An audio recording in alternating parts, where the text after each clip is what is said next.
Assalamualaikum warahmatullahi wabarakatuh. Perkenalkan, saya Muhammad Ridha Saputra, NIM 1710345. Pada kesempatan ini saya akan mempresentasikan judul Sistem Refrigerasi dari mata kuliah Termodinamika Dasar 2 oleh dosen pengajar Ibu Naibul Afifah, STMN. Daftar materi presentasi. Yang pertama itu refrigerasi dan pengertian menurut para ahli. Yang kedua, prinsip kerja sistem refrigerasi dan komponen-komponennya. Yang ketiga, analisis energi balance dan rumus-rumus pada komponen refrigerasi seperti evaporator, kompresor, kondensor, dan tabung ekspansi. Yang keempat, perubahan pada sistem komponen saat refrigeran di setiap komponen. Yang kelima, penggambaran garis kerja di setiap komponen refrigerasi, baik itu di diagram pH maupun itu di diagram VS. Yang pertama, refrigerasi dan pengertian menurut para ahli.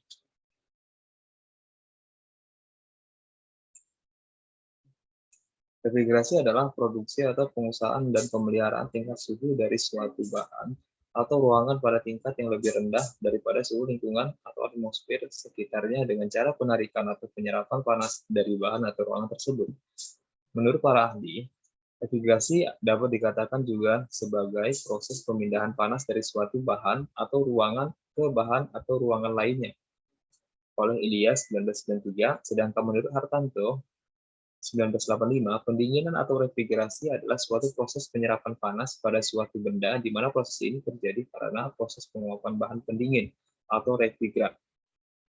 Menurut Aris Munandar dan Saito 2005, refrigerasi adalah usaha untuk mempertahankan suhu rendah, yaitu suatu proses mendinginkan udara sehingga dapat mencapai temperatur dan kelembaban yang sesuai dengan kondisi yang dipersyaratkan terhadap kondisi udara dari suatu ruangan tertentu. Faktor suhu dan temperatur sangat berperan dalam memelihara dan mempertahankan nilai kesegaran ikan. Refrigerasi memanfaatkan sifat-sifat panas atau termal dari bahan refrigerasi selagi bahan itu berubah keadaan dari bentuk cairan menjadi bentuk gas atau uap dan sebaliknya, dari gas kembali menjadi cairan. Ilyas 1993. Kemudian kedua, prinsip kerja sistem refrigerasi dan komponen-komponennya. Jadi, prinsip dasar refrigerasi itu yang pertama, gambaran umum refrigerasi secara mekanik. Prinsip dasar dari refrigerasi mekanik adalah proses penyerapan panas dari dalam suatu ruangan berinsulasi atau berisolasi tertutup, kedap, lalu memindahkan serta mengenyahkan panas keluar dari ruangan tersebut. Yang kedua, proses yang berlangsung dalam sistem refrigerasi. Dalam suatu sistem refrigerasi mekanik, berlangsung beberapa proses fisik yang sederhana. Jika ditinjau dari segi termodinamika, seluruh proses perubahan itu terlibat tenaga panas yang dikelompokkan atas panas laten penguapan, panas sensibel, panas laten pengembunan, dan lain sebagainya. Kemudian kita masuk ke manfaat refrigerasi. Manfaat refrigerasi itu yang pertama, mengkondisikan udara dalam ruangan sehingga temperatur di dalam ruangan lebih dingin dibandingkan di luar ruangan. Yang kedua, pengolahan atau penyediaan bahan makanan atau minuman menjadi lebih legis terhadap aktivitas mikroorganisme. Seperti yang kita tahu, itu adalah mobil box untuk es krim atau untuk yang pengendapan ikan dan lainnya yang menggunakan dengan pendinginan. Yang ketiga, pembuatan batu es dan dehidrasi gas dalam skala besar. Yang keempat, pemurnian minyak pelumas pada industri minyak bumi. Yang kelima, melangsungkan reaksi-reaksi kimia pada temperatur rendah. Nah, terus ini adalah contoh dari proses kerja refrigerasi.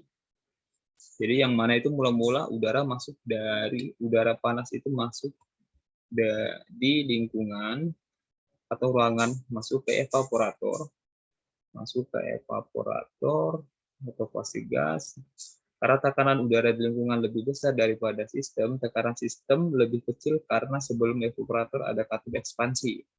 Nah, sebelum evaporator itu ada katup ekspansi di sini, dan dia itu adalah yang menghubungkan antara tekanan tinggi ke tekanan rendah. Nah, ini adalah fungsi yang dari tadi yang katup ekspansi. Nah, bersamaan dengan itu, refrigeran atau fase liquid yang mengalir dari katup ekspansi ke evaporator sehingga terjadi kontak antara udara panas dengan refrigeran atau transfer panas. Karena terjadi transfer panas, maka suhu turun dan gas menjadi sejuk sehingga dengan dipasangnya kipas di depan evaporator, maka udara sejuk inilah yang dihembuskan ke ruangan. Intinya, udara panas lingkungan plus refrigeran sistem sehingga menjadi sejuk dan dihembuskan oleh kipas ke lingkungan lagi. Kemudian gas itu mengalir ke kompresor, dan dari kompresor itu akan dinaikkan tekanan dan suhunya juga ikut naik, kemudian masuk ke kondensor, dan dari kondensor yang biasanya dilengkapi dengan kipas untuk menghembus udara, dan disinilah terjadi perubahan fase dari gas menjadi liquid, kemudian masuk lagi ke katup ekspansi yang memperkecil tekanan, begitu juga suhunya, liquid dingin, suhu rendah, sehingga terjadi penguapan dan fase berubah dari liquid ke uap. Liquid ke uap sebelum masuk ke evaporator.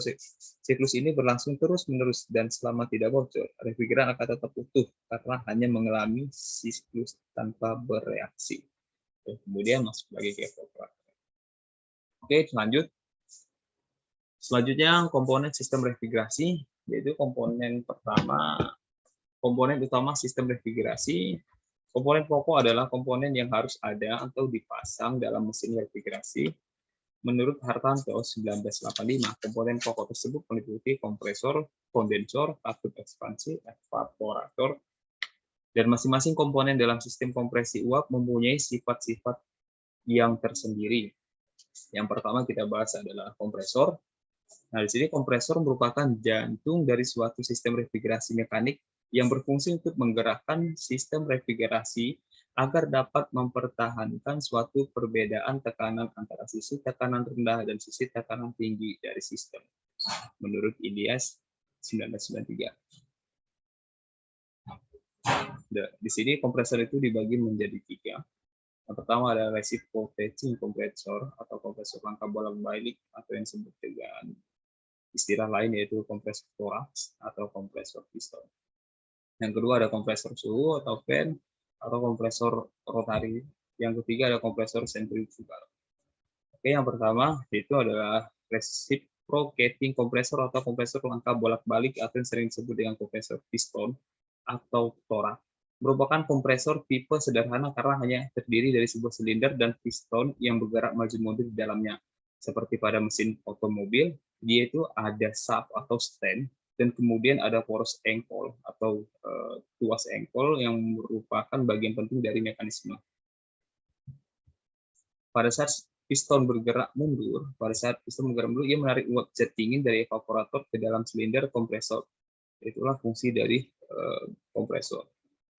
Yang kemudian yang kedua ada kompresor tipe rotari atau fan atau suhu ini.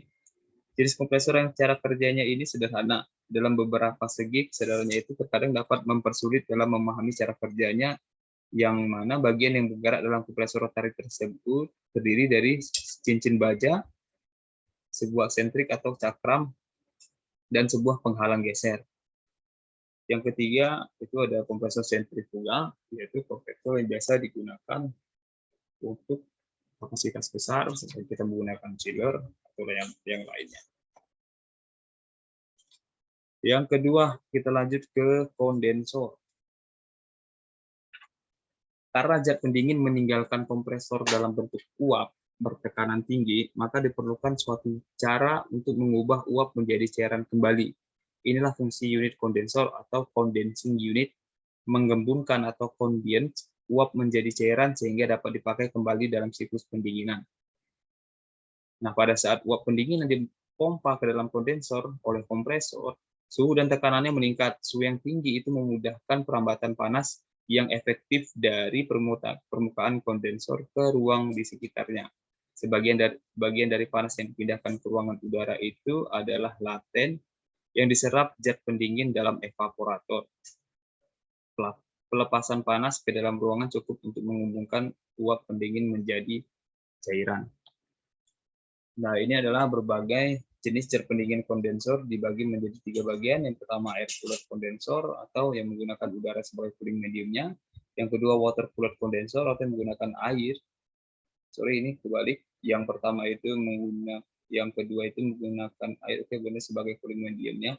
Yang ketiga evaporatif kondensor. Kita lanjut ke yang ketiga yaitu katup ekspansi.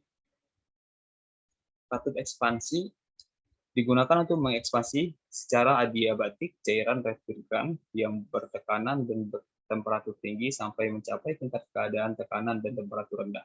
Fungsi katup ekspansi ini untuk mengalirkan dan menurunkan tekanan refrigeran dari kondensor supaya mudah menguap di dalam evaporator. Beberapa katup ekspansi itu yang pertama adalah pipa kaliper, yang kedua ada katup ekspansi otomatis, yang ketiga katup ekspansi manual, yang keempat katup ekspansi tekanan konstan. Kita lanjut ke yang keempat, evaporator. Evaporator juga ini disebut dengan boiler, atau freezer, atau toaster, atau cooling coil, atau chiller, atau chilling unit, dan lainnya. Fungsi evaporator adalah untuk menyerap panas dari udara atau air di dalam ruangan yang didinginkan. Kemudian, membuang kalor tersebut melalui kondensor di ruang yang tidak diinginkan. Yang kelima, ada tabung kaliper. Tabung kaliper adalah peralatan pengatur utama yang dipakai dalam sirkuit pendinginan. Biasanya terdiri dari pipa atau tabung kecil, panjang dan lebar. Lubangnya tergantung pada ukuran unit kondensor dan jenis zat pendingin yang dipakai. Yang kelima, yang keenam, ini ada refrigeran. Refrigeran merupakan suatu media pendingin yang dapat berfungsi untuk menyerap kalor dari lingkungan atau untuk melepaskan kalor ke lingkungan. Refrigeran berfungsi sebagai media pendingin dengan menyerap kalor dari benda atau bahan lain seperti air atau udara ruangan, sehingga refrigeran tersebut dapat mudah mengubah fasanya jadi cair, dari cair. Kemudian kita masuk ke analisis energi balance dan rumus pada komponen refrigerasi. Itu yang pertama itu adalah evaporator. Jadi evaporator ini dia bertugas untuk menyerap panas dari objek yang diinginkan baik berupa ruangan maupun lainnya. Jadi evaporator ini dioperasikan pada suhu relatif lebih rendah daripada suhu objek. Kenapa? Karena supaya terjadi perpindahan panas dari suhu objek yang diinginkan ke refrigeran yang suhunya lebih rendah. Ini dari yang mulai input ini. Jadi yang nanti refrigeran masuk dari input evaporator ini akan sama dengan yang keluaran juga. Aliran massa refrigeran ini dilambangkan dengan Mi titik sama dengan satuannya adalah kilogram per second. Kemudian panas yang masuk ke dalam evaporator ini, jadi panas yang masuk dalam evaporator ini mengakibatkan refrigeran tersebut mengalami penguapan. Jadi ketika refrigeran itu sebelum masuk ke evaporator, dia sudah berada pada fase titik campuran. Nah, sini dia sudah berada pada titik campuran. Kalau di sini masih cairan atau liquid. Jadi kalau fase campuran itu ada fase cairnya, ada fase gasnya. Setelah dia menerima panas dari beban, karena suhunya lebih rendah dari suhu rimbun, dia mengalami penguapan. Penguapan yang terjadi di radius ini terjadi pada suhu yang konstan. Makanya di sini T, di diagram TS ini,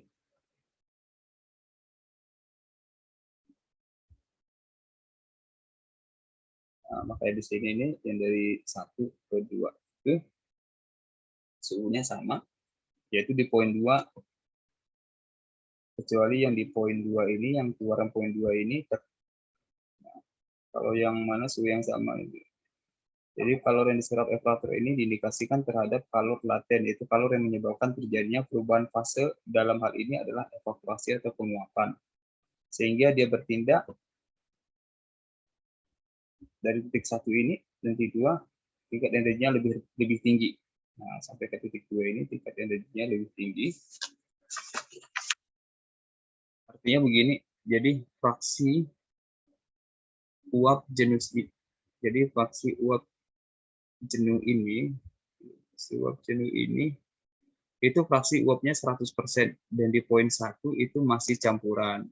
Di poin 1 ini masih campuran, mungkin masih di bawah 100%. Ya bisa 40, 50 atau 60%. Setelah mengalami penguapan, dia menguap semua, dan jadi ini, nah, kurva U ini, nah yang kurva U ini nilai entalpinya lebih kecil dari, nah, nilai entalpi H1 lebih kecil daripada H2, dan begitu juga yang H3. Dan H3 di sini lebih besar daripada H4, karena dia semakin ke atas, jadi semakin tinggi. Jadi gambarannya begini, meskipun suhu dan tekanannya sama, tapi fraksi uapnya berubah atau bertambah, dan entalpinya pasti bertambah. Jadi yang mempengaruhi nilai entalpi itu selain suhu dan tekanan juga fraksi uapnya. Kemudian kita masuk ke analisis interaksi energi. Kita mulai dari dalil yang umum, yaitu hukum kekebalan energi pada sistem terbuka. Karena ini adalah sistem terbuka, di evaporator ada yang masanya yang masuk dan ada yang masanya yang keluar.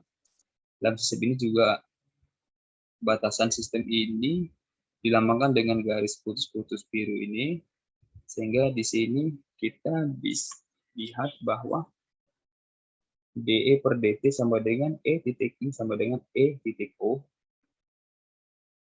yaitu energi yang masuk ke dalam sistem evaporator itu boleh dibilang ada dua rombongan. Yang pertama, energi yang dibawa oleh refrigeran yang masuk ke evaporator.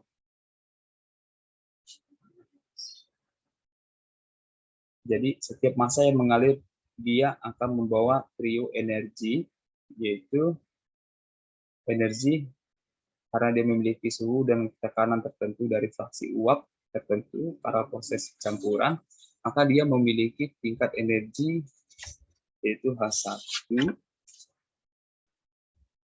menjadi M titik H1, M titik kali H1, dan karena fluidanya bergerak dengan kecepatan tertentu, berarti dia membawa energi kinetik. Kemudian dia memiliki posisi ketinggian tertentu, berarti dia memiliki energi potensial, yaitu M G Z1 M kali M titik G titik Z1, dan yang ini setengah titik M1 bisa diterap yang ketinggian. Nah, yang Z ini aliran yang keluar, yang dua ini, sorry, yang terus yang ada yang dua, yang seperti ini dua, itu adalah keluaran dari evaporator. Nah, kemudian laju potensial yang masuk dan laju energi kinetik yang keluar, kemudian laju energi potensial yang keluar, itu bisa dicoret karena perbedaannya dari sisi kiri dan sisi kanan itu tidak signifikan, sehingga kita bisa coret. Kiri, sisi kanan, perbedaan tidak signifikan. Kemudian panas yang diserap pada evaporator, panas yang diserap pada evaporator ini, panas diserap pada evaporator ini dinamakan dengan QAPPTR. Seperti yang tadi kita jelaskan, energi yang dicoret itu ini, kemudian ditambah dengan ini, hingga tersisa ini M titik kali H1, dan ditambah dengan Q dengan energi yang diserap dari pada evaporator sama dengan M titik kali H2. Jadi di sana akan menjadi seperti ini kesimpulannya, energi yang diserap pada evaporator sama dengan M titik kali dengan kurung H2 dikurangi H1 tutup kiri. H2 adalah entalpi gas jenuh dikurangi dengan entalpi refrigeran yang masuk ke evaporator atau H1, sehingga kita akan ketemu panas yang diserap evaporator mengakibatkan kenaikan entalpi. Oke, kemudian kita lanjut ke kompresor. Nah, di sini yang kedua, kompresor. Dari kompresor ini, refrigeran yang keluar dari evaporator berada pada fase titik 2. Refrigeran yang keluar dari evaporator itu berada pada fase titik 2. Di sini, yaitu gas jenuh pada titik T1 dan T2. Gas jenuh. Ini namanya titik 2 ini gas jenuh. Setelah dia menjadi uap jenuh, dia menyimpan uap panas yang diserap tadi. Caranya dengan mengkompresi menggunakan kompresor, dengan menaikkan suhu refrigeran supaya suhunya lebih tinggi daripada lingkungan. Kemudian dia membuang dengan kompresor untuk sistem refrigerasi dan kompresi. Jadi disimpulkan refrigeran yang sudah ada di fase gas jenuh ini itu ada pada tekanan P1 dan P2, dia ditekan dikompres dengan kompresor sehingga melaju ke atas tepat ke P3 sama dengan P4. Nah, suhunya di P3 jauh lebih tinggi daripada suhu P2 karena dia akan membuang panasnya. Tujuannya seperti itu. Jadi dia membuang panasnya setelah diserap, kemudian dibuang lagi. Untuk mengkompresinya kita butuh usaha. Makanya di sini ada kerja kompresor, energi kompresor, dan listrik. Jadi energi kompresor itu dari listrik karena dia kompresor ini butuh usaha. Dan setelah dia keluar dari kompresor, si refrigeran itu mengalami kenaikan suhu dan tekanan. Dia pun nilai entalpinya ikut naik. Yang sebelumnya dari evaporator H1 keluar kemudian jadi H2 dan semakin melaju entalpinya semakin besar. Tingkat energi entalpi di keluaran kompresor entalpinya lebih tinggi daripada entalpi masukannya. Jadi tingkat entalpinya itu yang keluaran ini lebih tinggi daripada yang masukannya. Seperti itu, seperti itulah kompresor itu ya. Nah, kemudian kita menganalisa untuk menggunakan kaidah kekebalan energi di dalam sistem terbuka. Karena ini masih dengan sistem terbuka. Nah, jadi DE per TT atau E titik I kurang E titik O. Laju energi yang masuk ke dalam kompresor tersebut ada dua komponen. Yang pertama adalah laju energi yang dibawa oleh aliran refrigeran. Refrigeran yang masuk membawa trio energi, yaitu energi pertama, energi entalpi. Nah, energi entalpinya karena dia memiliki suhu dan tekanan entalpinya di H2 tadi, karena posisinya gas jenuh, kemudian dia memiliki kecapan tertentu karena dia bergerak membawa energi kinetik, makanya setengah titik M titik kali V2. Jadi karena ada jadi H2, jadinya V2 kuadrat. Dan dia memiliki posisi tertentu, maka dia memiliki energi potensial yaitu mgz.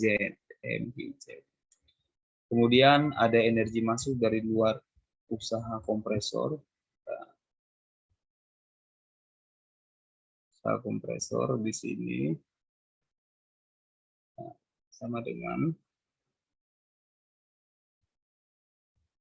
nah sebelumnya ini yang usaha kompresor ini satuannya sama kuat. Terus yang keluar dari kompresor itu adalah energi yang dibawa oleh aliran refrigeran yang keluar. Jadi energi kinetik yang masuk dan keluar, energi potensial yang masuk dan keluar itu tidak signifikan perbedaannya dibandingkan perbedaan entalpi M titik kali H2 dan M titik H3. Jadi yang ini dicoret nih, yang energi entalpi dari energi potensial, mekanik, keluaran dan masukan itu dicoret. Kemudian tinggal sisa itu ini. Usaha kompresor sama dengan M titik kali H3 dikurangi M titik H2. Sehingga dikeluarkannya, kemudian ditata rumusnya nih. Kemudian rumusnya ditata kerja kompresor sama dengan M titik H3 dikurangi M titik H2, sehingga ini dikeluarkan M-nya. Jadi M-nya ini dikeluarkan pakai kaidah distributif matematika dasar. Jadi daya kompresor mengakibatkan kenaikan entalpi dari refrigeran yang masuk ke yang keluar. Nah, jadi ini adalah rumus untuk kompresi. Kemudian kita lanjut yang ketiga, kondensor. Nah, setelah fluida keluar dari kondensor, si fluida mengalami dua tahap. Yang pertama mengalami penurunan suhu dan dari P3 ke bawah. Kondensor menarik penurunan suhu dari P3 ke bawah, tapi masih di dalam kondensor. Dari superheated gas jadi gas hidup. Kemudian setelah suhunya menurun tapi masih dalam kondensor atau T4, dia mengalami kondensasi atau mengalami pengembunan. Jadi dari gas jenuh ini ke gas cair, dari ke cair jenuh, dia mengalami pengembunan sehingga tekanan di titik input sama dengan output setelah terjadi penurunan suhu tadi. Ketika sudah mengalami pengembunan, posisi 4 ini cair jenuh, artinya fase uapnya sudah 0% dan entalpinya jelas mengalami penurunan. Karena di dalam setiap komponen ini beroperasi tidak ada energi yang terakumulasi di setiap subsistemnya ini, seperti di kondensor, ekspansi, evaporator, dan kompresor. Jadi kita menganalisis untuk derajatnya ini, kalau DE garis miring DT sama dengan E titik I dikurang E titik O steady state-nya, ini tetap dalam hukum steady state karena dia tidak ada perubahan konstan. Nah, maksudnya dia ini tidak ada akumulasi, berarti dalam sistem ini yang garis merah ini, nah di dalam ini garis merah pada kondensor, di situ berarti laju energi masuk EI dikurangi laju energi yang keluar EO sama dengan 0. Sama dengan 0. Jadi ketika titik ketinggian Z,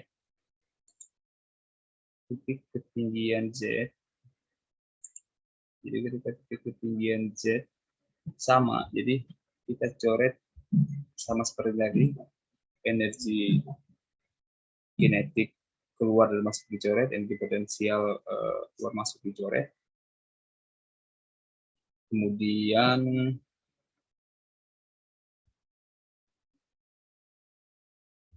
M.H3 dan M.H4 yang harus kita perhatikan, yang jika ditambah panas yang dilepaskan sistem kondensor ini ke lingkungan atau QCDR. Jadi persamaannya menjadi QCDR atau energi panas yang dilepaskan sistem kondensor sama dengan M titik kali buka kurung H3 dikurang H4 tutup kurung.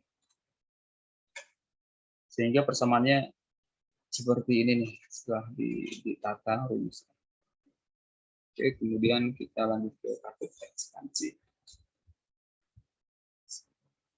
Setelah mengalami fase cair jenuh di refrigeran akan mengalir melalui katode ekspansi. Fungsi katode ekspansi adalah tidak ada perpindahan panas pada sistem ekspansi, dan ekspansi ini tidak menghasilkan kerja. Dia tidak terjadi secara entalpi. Artinya entalpi berada di titik 4 itu sama entalpi yang keluar dari katode ekspansi. Sebenarnya di katode ekspansi ini yang menghubungkan antara operasi pada suhu tekanan tinggi dan operasi pada suhu tekanan rendah. Kebalikannya dari kompresor, atau menghubungkan, kalau kompresor itu menghubungkan operasi temperatur dan tekanan rendah menuju operasi temperatur tekanan tinggi. Jadi setelah kondensor tadi mengeluarkan suhu panas, si katode ekspansi harus mengembalikan lagi suhunya yang rendah. Nah, neraca energi untuk ekspansi ini tetap menggunakan hukum kekebalan tadi. Tinggal kita lanjut aja, ini yang untuk apa namanya, setelah dicoret. Jadi pada entalpi M titik kali H4 dan M titik kali H4 sama dengan M titik kali H1 yang disederhanakan menjadi H4 sama dengan H1.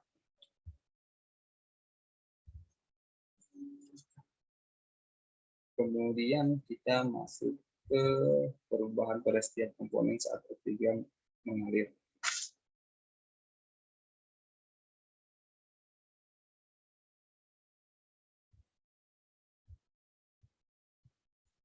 Jadi di sini sedikit ringkasannya untuk yang perubahan pada setiap komponen pada saat refrigeran mengalir itu dimulai dari udara panas dari lingkungan yang masuk ke evaporator, Dan kemudian bersama dengan itu refrigerant liquid mengalir dari katup ekspansi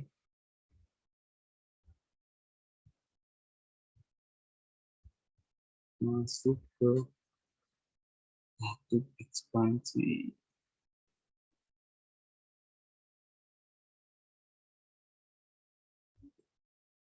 Ke sini ekspansi. Kemudian dengan terjadi kontak antara udara panas dan refrigeran, karena terjadi transfer panas, maka suhu turun dan gas menjadi sejuk, sehingga dipasangkan kipas di depan evaporator. Maka udara sejuk ini yang dihembuskan ke ruangan. Intinya udara panas lingkungan ditambah refrigeran sistem sehingga menjadi sejuk dan dihembuskan oleh kipas ke lingkungan lagi. Jadi kita kembali kemudian ke kompresor. Nah, setelah refrigeran, ekspansi, terus ke kompresor.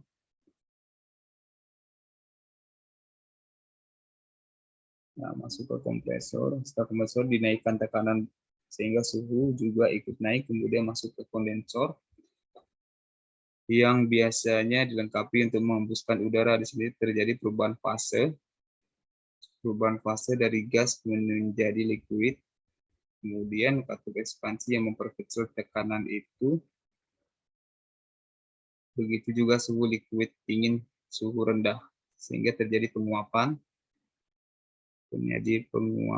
Dan fase berubah dari liquid ke uap sebelum masuk ke evaporator.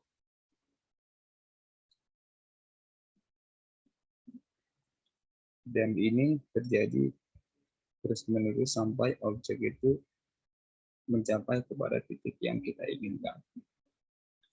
Kemudian kita masuk ke penggambaran garis kerja di setiap komponen diagram pH dan diagram TS.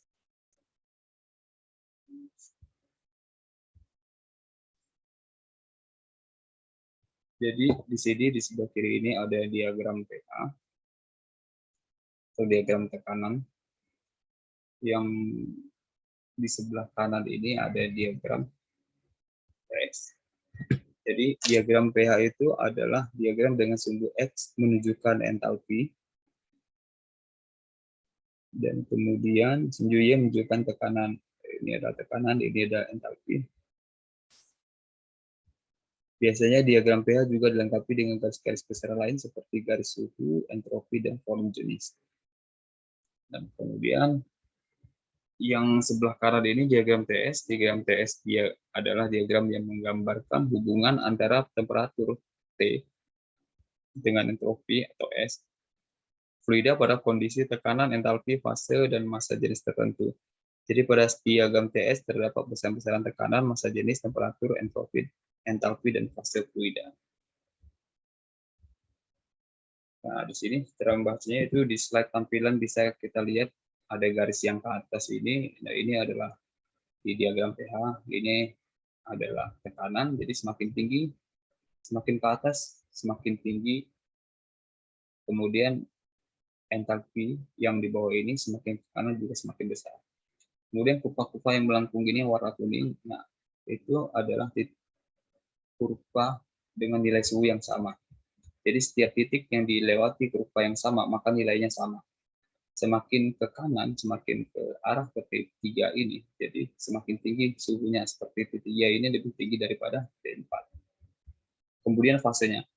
Kalau fase di antara P1 sama dengan P2 dan P3 sama dengan P4, ya di sini itu adalah liquid atau cair. Dan kalau di dalam gulungan ini namanya fase campuran. Jadi bentuknya itu beda.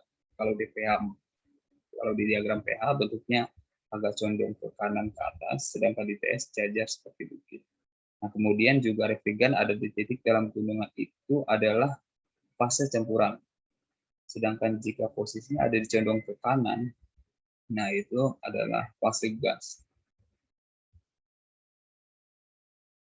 Itulah fase gas sama dengan yang di TS juga ya. Kalau seandainya dia ada dalam gulungan itu adalah fase campuran, sedangkan kalau dia ada condong, kalau dia ada di atas kanan itu adalah fase gas.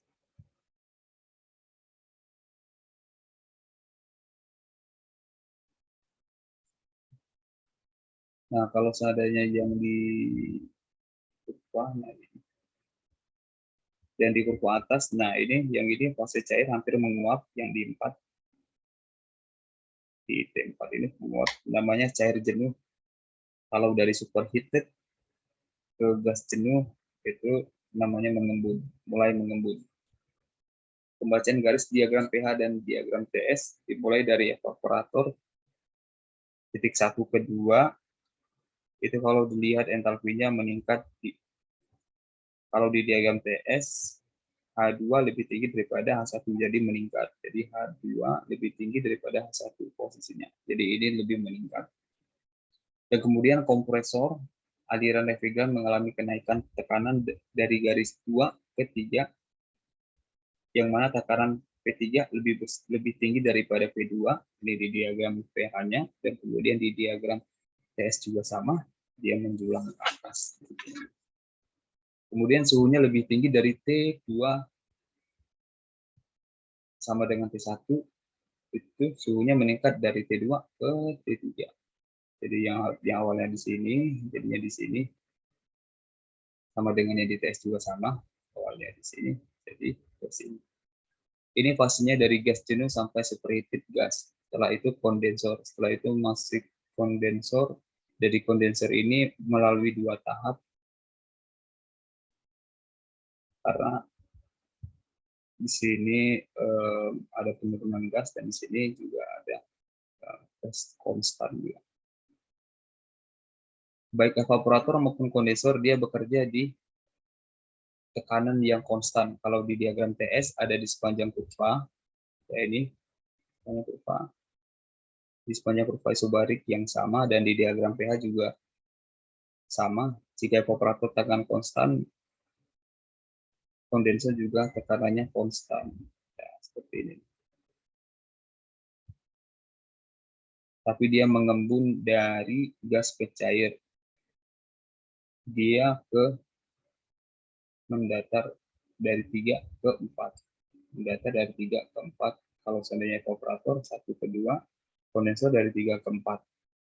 Kemudian dari superheated ke gas jenuh. Ini ke gas jenuh dan ke fase cair jenuh. Ke fase cair jenuh suhunya sama tetap T4, sedangkan dari superheated gas ke gas jenuh suhunya turun dari T3 ke T4. Nah, di sini suhunya turun dari T3 ke T4. Kemudian setelah sampai ke cair jenuh, sampai keluaran dari kondensor, ini dia mengalami penurunan entalpi. Setelah dari gas jenuh menuju ke cair jenuh, dia mengalami penurunan entalpi, jadi H3 turun entalpinya ke H4, dan H4 sama dengan H1. H3 turun entalpinya ke H1. Melalui katup ekspansi yang digambar ini, melalui katup ekspansi digambar diagram TS, dari T4 turunnya lurus ke bawah karena secara teori dia mengalami proses secara enthalpy. Nah, dia kembali lagi ke evaporator. Kalau diagram pH juga jelas ini kelihatan dari bawah langsung turun lurus ke bawah masuk ke dalam evaporator kembali. Sekian presentasi dari saya. Assalamualaikum warahmatullahi wabarakatuh.